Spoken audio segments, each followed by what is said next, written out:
For decades, U.S. corn has played a pivotal role in global agricultural trade, feeding not only domestic industries, but also foreign markets with reliable, abundant supply. American corn growers have long counted on strong demand from international buyers, who viewed the United States as a dependable supplier offering competitive prices, consistent quality, and an infrastructure capable of moving enormous volumes efficiently across continents. But the landscape shifted dramatically after Donald Trump, freshly inaugurated as President of the United States, announced a series of aggressive trade tariffs targeting long-standing U.S. trade partners. What followed was a swift and punishing retaliation from those same nations, and one of the earliest, most visible consequences emerged in the U.S. corn industry. Shipments that had once effortlessly crossed borders were now being rejected outright, and a flood of global buyers, faced with higher costs and political friction, turned their attention northward to Canada. Before we start, smash the like and subscribe buttons for more updates. The decision to implement tariffs was rooted in an America First economic agenda meant to protect U.S. industries from what the administration described as unfair trade practices. However, the agricultural sector, particularly corn, quickly became collateral damage in the ensuing trade war. Corn exporters found themselves caught in the crossfire, as countries such as Mexico, China, and members of the European Union responded with retaliatory tariffs, specifically targeting American agricultural products. What had previously been a straightforward transaction, American farmers shipping corn to international buyers, turned into a tangled web of bureaucratic delays, steep import duties, and outright bans. Shipments were held up at ports, contracts were canceled mid-negotiation, and trust between U.S. suppliers and their foreign partners began to erode.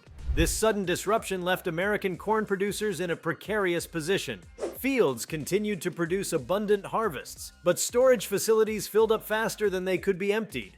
Prices began to fall as supply outpaced domestic demand, and many farmers, already working on thin margins, faced the grim prospect of operating at a loss.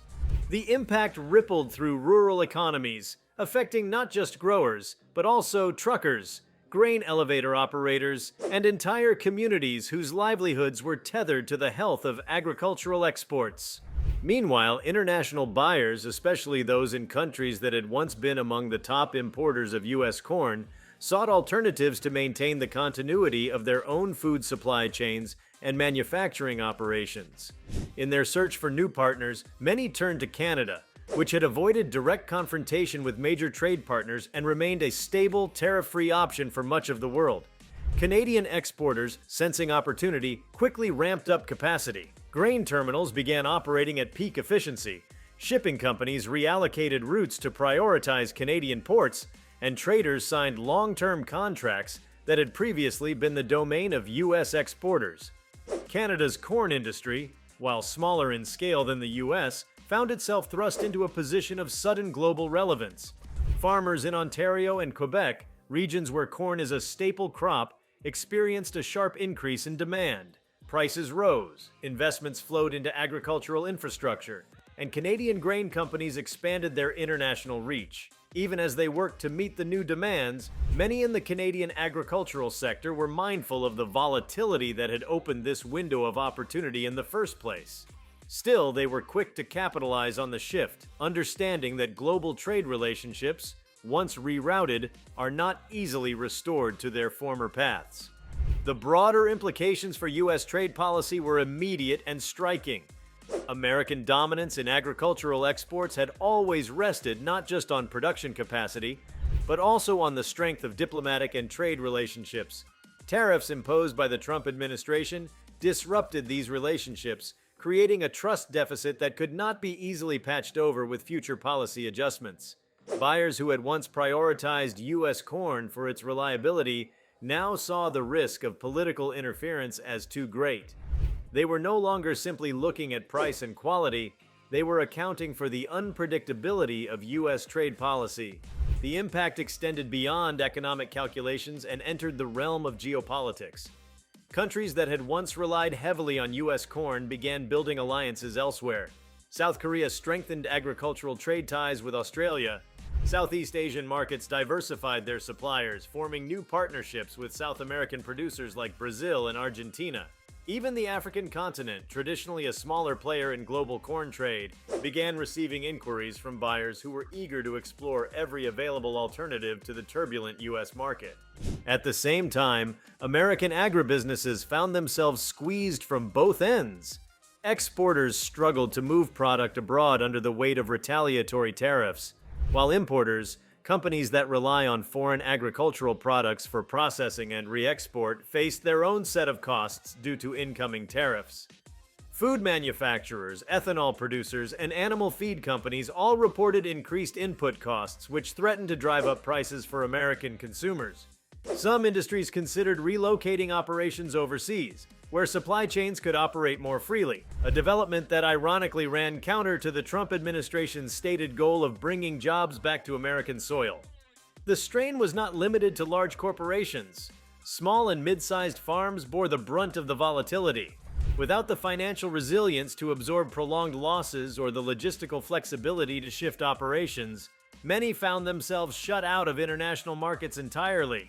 Government relief programs offered some temporary relief, but these payments were viewed by many as a poor substitute for market access. Farmers, especially in the Midwest, voiced growing frustration, not just at the trade policies themselves, but at the broader sense of uncertainty they had introduced into an industry that depends on long-term planning. In this new environment, logistics companies also faced a reckoning.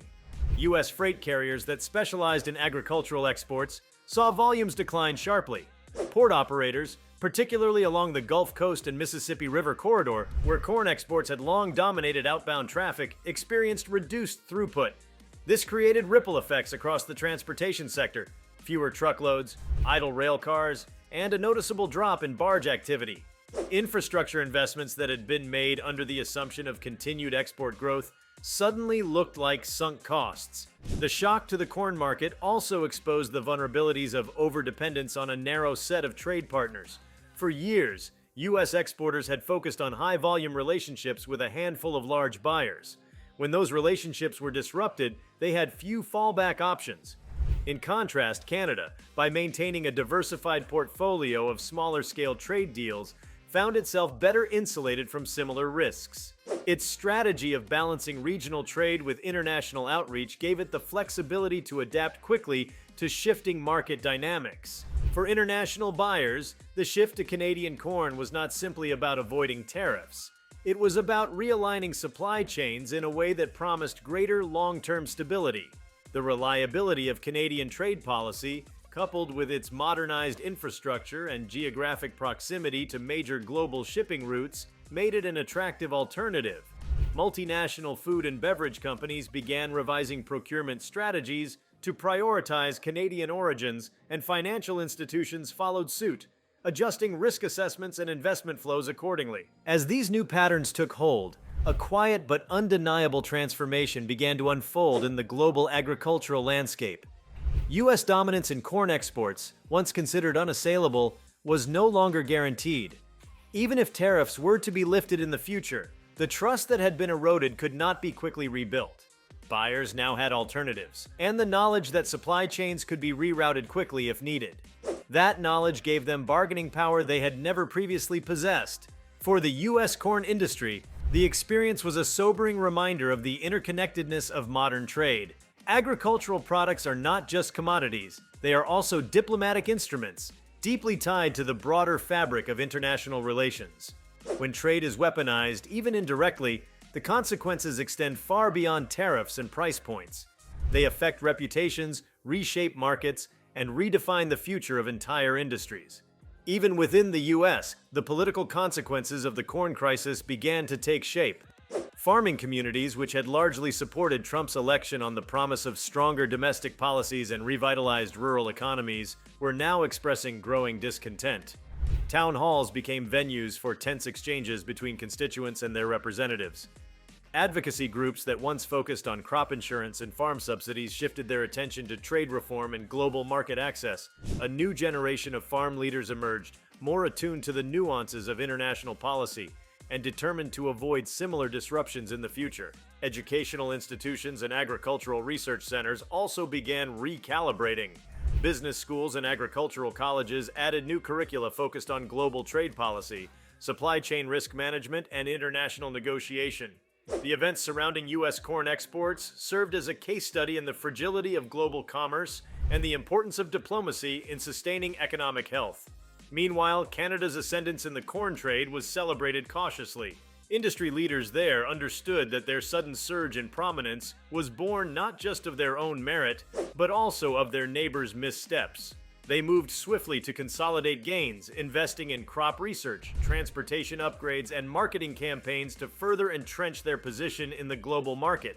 Provincial governments supported these efforts, offering incentives to encourage growth and expansion. As the world adjusted to the new order, the strategic calculus around agricultural trade began to change. Countries that had once depended heavily on U.S. corn now sought to build redundancy into their food systems. Diversification was the new mantra, and Canada's role as a reliable partner gave it considerable leverage. The U.S., meanwhile, faced an uphill battle to reclaim lost ground, burdened not just by tariffs, but by the deeper damage done to its reputation as a trading partner. The story of U.S. corn shipments being rejected and the subsequent pivot to Canada marked a critical juncture in the evolution of global trade. It highlighted the delicate balance between national policy and international cooperation. It revealed how quickly alliances can shift, how economic strategies can backfire, and how even the most dominant players can find themselves sidelined when the rules of engagement change. What had once seemed unimaginable, a world in which U.S. corn was no longer the standard bearer, became, in just a short span of time, an undeniable reality. If you like this video, please give it a like and subscribe to our channel. Also, leave your comments below and tell us, what are your thoughts on U.S. corn rejections after Trump's new tariffs? We want to hear from you. Thank you for watching, and see you next time.